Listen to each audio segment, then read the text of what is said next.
Okay, turn 38. Let's look at our messages. More owl quills, lightless lanterns, and some death gems. And the reason why I'm getting death gems from Ulm now is I am beginning to cast Dirge for the Dead. So, I just summoned my first Ditanu, who I of course named Old Dirty Bastards. Because, I mean, obviously. As you do. So, Ditanu are basically, they're very similar to Anakites, a little bit better stat-wise, and they are undead, which means poison and cold resistant, as well as being fire resistant, because they are still Anakites. They don't eat, and they're ethereal natively, plus wasteland survival, and they have spirit sight. They do have Shattered Soul, which means they have a 5% chance to ignore you on any given turn. That's a serious problem, but it's a well-needed limitation, because without that, they would be crazy. As it is, they're merely very, very, very good. I have given this one an Amulet of Anti-Magic, which I had sitting around, to boost his magic resistance to 23, and a pair of Boots of the Messenger to give him more map move. The reinvigoration is not necessary as of yet. If I give him better gear, it will become more necessary. This one happens to get Earth and Death cross paths. They start with one Death and then they can random. I think it's Death, Fire, or Astral, the standard Rephite paths. And of course they are also Sacred and Priests, and have Leadership. And they're fantastic is what I'm saying. They're just excellent units, plus they have Morale 30. So, Old Dirty Bastard here. I'm getting more gear for him. Right now, I don't have all the gear I would like for him. And I don't really want to replace the Dawn Shield with a Charcoal Shield, because given the Fire Resistance Bless, it won't actually help. I could give him a Girdle of Might. I'll give him a better hat, because that will increase his protection a little bit by increasing his head prod. Just slightly, but increases his head protection from 15 to 24, which gives him a lot more protection against hits to the head. I could also give him this Doomglaive I have sitting around, but to be honest, the Doomglaive causes more damage, but it's not actually better attack and defense stat-wise than the Dawnblade, I guess. Yeah, and having the Doomglaive takes his shield away, so his defense goes down by 4 points, which I don't want. So, Old Dirty Bastard is scripted. He has 5 Anakites guarding him. He's scripted to cast Blessing to give himself Quickness, Fire Shock Resist, and Blood Surge. Stone Skin to make his natural protection 15, which will kick his protection up to like 26, something like that, 27. And then Temper Flesh to make himself resistant to more types of damage. He's already Pierce resistant, but Temper Flesh will also make him Slash and Blunt resistant, and will give him more fire resistance in addition. So the combination of super high protection with Ethereal and Fire Shock resistance will make him close to invincible. I'm not going to say completely invincible, but close to invincible, just because not many things will be able, like nothing in this game, will be able to hit hard enough to hurt him on average, and the things that do... See, here's the thing. Here's the reason why I'm focused on these guys. Nobody actually has magical weapons. Nobody, except me. Shock weapons. These guys have shock weapons, but shock weapons are not magical weapons. The only magical part is the shock damage, which is negated by my shock resistance. Satis and Pangea, if I recall correctly, don't have magical weapons at all. Their sacreds just have regular old weapons. And, where's Pangea? Yeah, Pangea doesn't have any magical weapons anywhere. So, basically, and the Ethereal protects even against armor negating attacks, so Ethereal things can even survive swarm assassinations pretty well, because 75% of the attacks they ignore, and since Ditanu have encumbrance 0, they don't fatigue out in melee. So if you swarm a Ditanu, odds are the Ditanu just stands there killing like 4 bugs around and doesn't care. Oh, that's right, putting on the helmet. Since the patch putting on a helmet takes away your gore attack, so it halves his attacks. Yeah, I'll leave it off then. I don't need it with the Stone Skin. So, Old Dirty Bastard is taking those Anakites and skipping over to Farseer Mountains to attack these Eagle Warriors. Dar is casting Dirge for the Dead again. I'm alchemizing gems into Death Gems, by the way, to cast this. It costs 25 Death Gems each, and it's worth it. So he's doing that. We're going to contact Sea Trolls one more time, since I have Water Gems for it. And that will give me a significant underwater expeditionary force. I will get a ring, and I will send somebody underwater. Because, the reason I'm doing that is because So we've been fighting in the Bird War, right? And we're doing pretty well, actually. We've taken that fort, we've cracked that fort, and are storming it. We've taken this province, we're doing okay for ourselves. But fighting the Bird War is not the victory condition. The victory condition is taking the thrones. And to be honest, I don't think I can successfully fight off the birds and fight off Pangaea and Cetis, probably. I would rather have them fighting each other while I went for the thrones. So right now I have 3 points. I need 10 more. We have access to this throne and this throne. Those are probably both level 3. We also have this throne, which is unclaimed, the throne of the Second Age. So that's 1 more point. So that's 4 and 6. That's 10 points. That leaves us needing 3. Which means we need to claim 2 more thrones. So if those are the Throne of Abundance and the Throne of Eternal Suffering. And then we have the Throne of the Second Age. At that point, we have to claim both of the currently unclaimed other thrones. Or we have to take them away from somebody. So there is the Throne of Pestilence, which is claimed by Nazca. That is... here. That's the Throne of Pestilence. Other thrones near us. This one, claimed by Cetis. That is the Throne of Fortune, so that's 2 points. And we also have this right here, which is in Marignon's territory. And we don't know what that is. But it's, I mean, looking at what's here, it's very likely the Throne of Knowledge. Actually,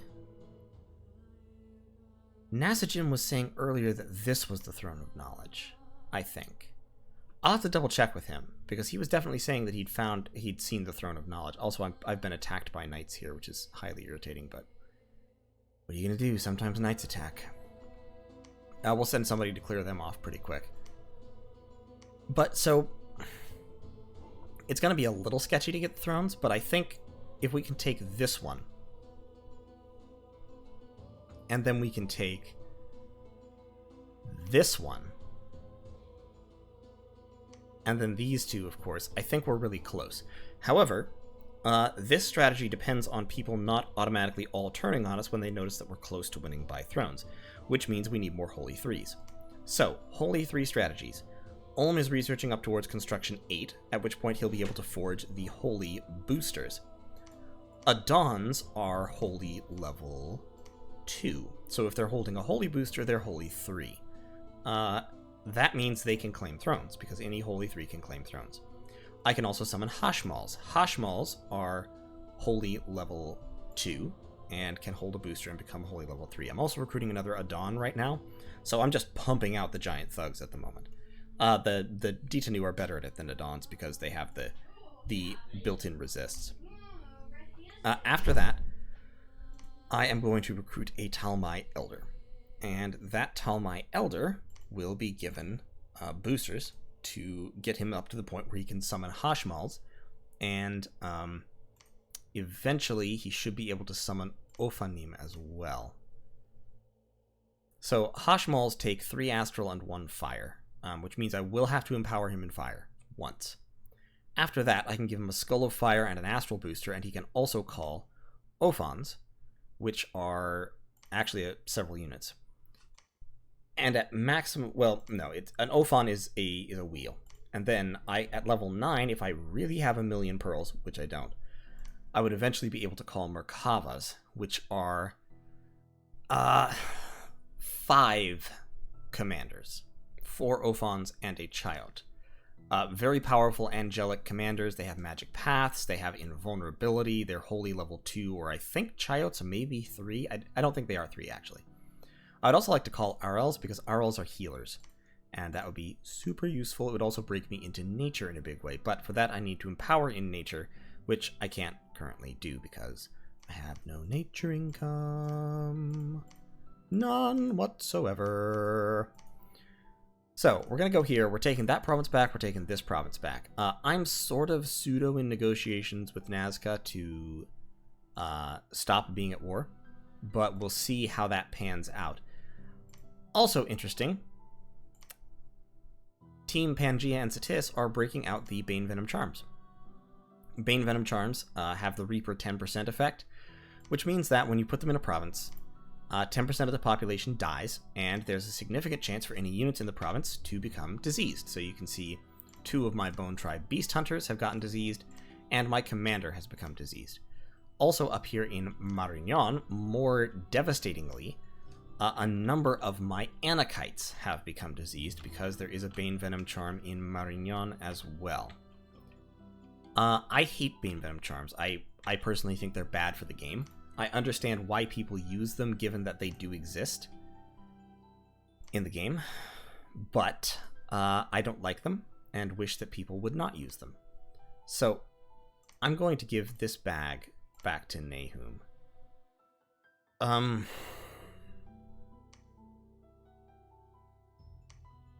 See, this Amorite is diseased the hell up.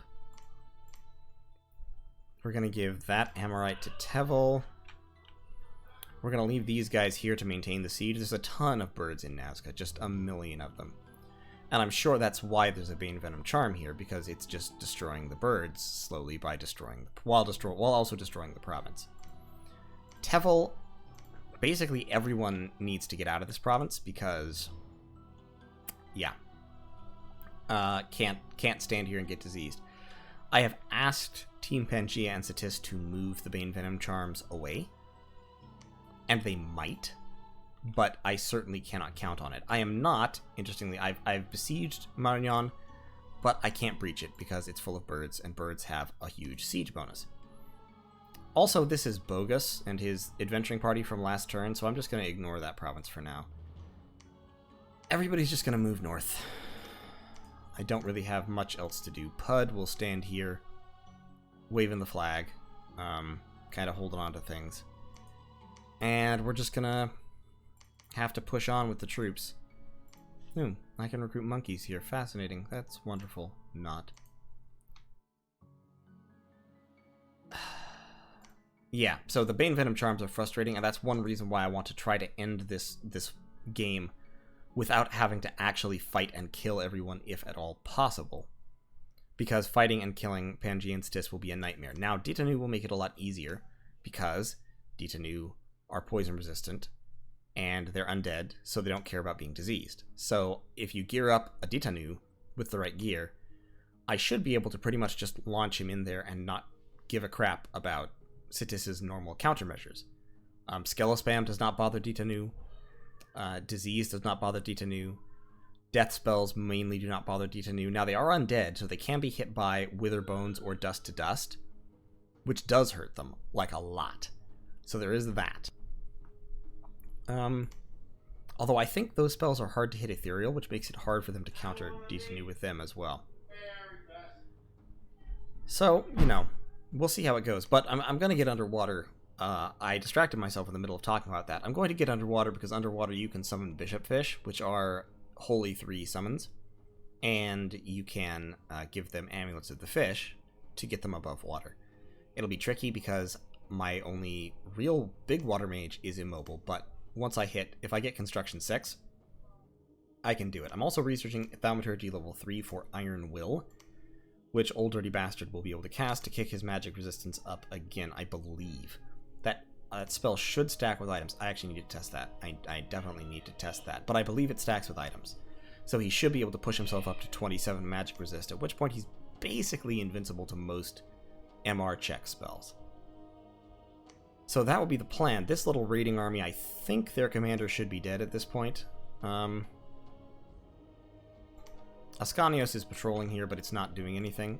We are going to give him... Yeah, he's already recruiting a whole bunch of human slaves. That's fine. So we'll just add those to the patrol party as they come out, and he'll patrol until he finds out what's causing that unrest and destroys it. And that is the turn, so I'll see you all in turn 39, where things will continue to be interesting. Very, very interesting indeed. With Satis's offensive against Mictlan destroyed, makes me worry a little bit, although they do have a lot fewer units now, but they still have like 200 total or something like that. So this army is in peril. We'll storm the fort, and we should be able to take the fort, and then we'll figure out where to go from there. We've got Thar, Macklemore, and Uzziah. So I think what's going to happen here is Thar and Uzziah can go there, and Macklemore can go there to take these provinces back. And we can very effectively unraid all these provinces that have been stolen in pretty short order. So, thanks for watching. See you next time. Disciples of YouTube turn 39. Lots more stuff from Ulm, including more sets of Thug Kit, which is very, very timely. We've hit Thaumaturgy level 3, and we're going back to Construction for Construction level 6. Nazca has claimed another throne, which is okay. We've contacted more Sea Trolls, and we've cast Dirge for the Dead again, so we're now up to 2. Actually, we're up to 3 Detanu. We've got Old Dirty Bastard, we've got the Real Slim Shady, and Snoop Dogg. Actually, Snoop Dogg is in a Dawn. He doesn't count, so we've only got 2 Detanu. Dar is actually taking a break from summoning Detans to summon a Mound Fiend, who will then reanimate skeletons forever, because having skeletons will be nice. Ulm has cleared off Vokan here, which is great. We can restart recruitment of mages there. We're down to 0 gold again. We've been hit here by Bald Eagle's Scream and an army who has breached the fortress of Elder Hill. And while we pushed people off Obalshin. So I've been in discussions with Sai at this point, with Nazca, and essentially we are now, well, not quite betraying, but turning again, or stepping back from the Bird War. Let's put it in a nice way. We're stepping back from the Bird War. Basically because it is turn 39. We have hit a lot of our research goals, primarily Conjuration 7 and Alteration and Thaumaturgy. And so now it's time to start thinking about winning the game. And of course, winning the game does not require beating everyone. Winning the game just requires taking the thrones. This is a fire throne. This has a solar serpent, it has fire snakes, will-o'-the-wisps, lots of things with fire damage. My Anakites can take that without probably too much of a problem. They might get fatigued out, but since they have fire resistance, they're going to be highly, highly, highly resilient against the attacks of fire snakes and the solar serpent and all of that. So, and of course with Tevel the Adon leading them, and Tevel is fatigue neutral, or I don't think he's not quite fatigue neutral because he's not quick. Yeah, when he's quickened, I think he's fatigue negative still. But he's very, very tough. And he can go for a long, long time. And other sex metaphors. So Tevel, leading his troops, will move down here, and he will go take Black Alps. Nahum, leading those troops, along with these troops, is going to move down here and is going to go for this throne in Canis Plain. We need to get to the point where we can summon other throne claimers. In pursuit of that, Nasajin is running down construction to go to construction 8, and I am starting to recruit. I've lost my words. My other cap only, Talmai Elders, the ones you haven't seen yet. And I'm trying to get an Astral 3 one, because if I can get an Astral 3 Talmai, I have significant fire gem income. I'll be able to empower him in fire, and then he'll be able to summon Hashmals. And that will be all kinds of good, because then we can give them a holy booster, and they can fly to a throne and claim it. So that is how we're going to execute the throne rush, such as it is.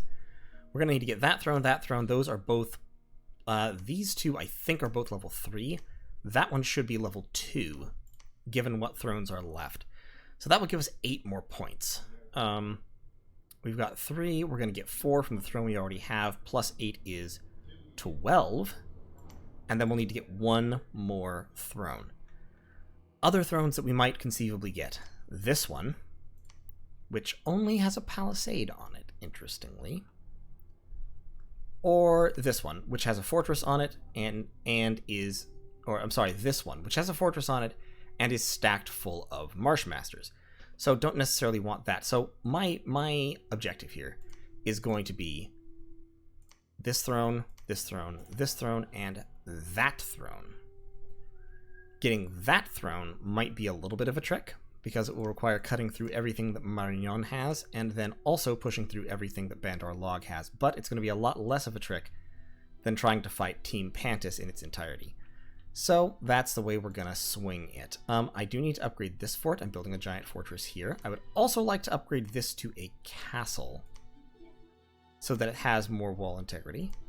And this one, I'm going to need to hold. I'm going to need to stack defenders in this location, which is a little bit of a problem because this only has 159 supplies. But I can do it. But I just have to keep the throne of the first age. I mean, I have to keep all our thrones. Actually, I could probably lose one. Because if that is a level 2, which it should be because it's unclaimed. And if you look at the thrones, the throne of the second age is the only level 1 unclaimed, and that's ours. So that has to be at least a level 2. So I could lose the Throne of War or the Throne of the Second Age. The Throne of the First Age I can't lose, unfortunately. So this is the Throne of the Second Age. That's the Throne of War. So this one I do have to hold. Unfortunate. But yeah. So right now we're basically fencing. I've been in contact with Nazca and Mictlan. I've let them know that I am going to give them this fort back, but I'm going to bounce my army off it, get my Sage out, and my Scout. My Scout is just going to run right now. And then clear out. They can take this back. I'm keeping that. I'm keeping this. And we will proceed from that point.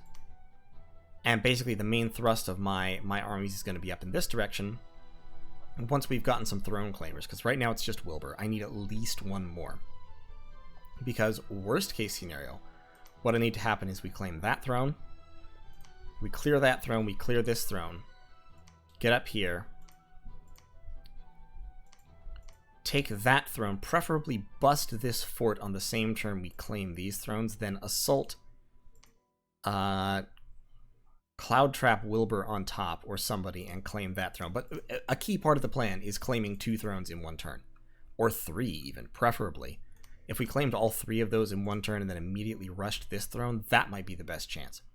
But we'll see what we can do. So, that's turn 39.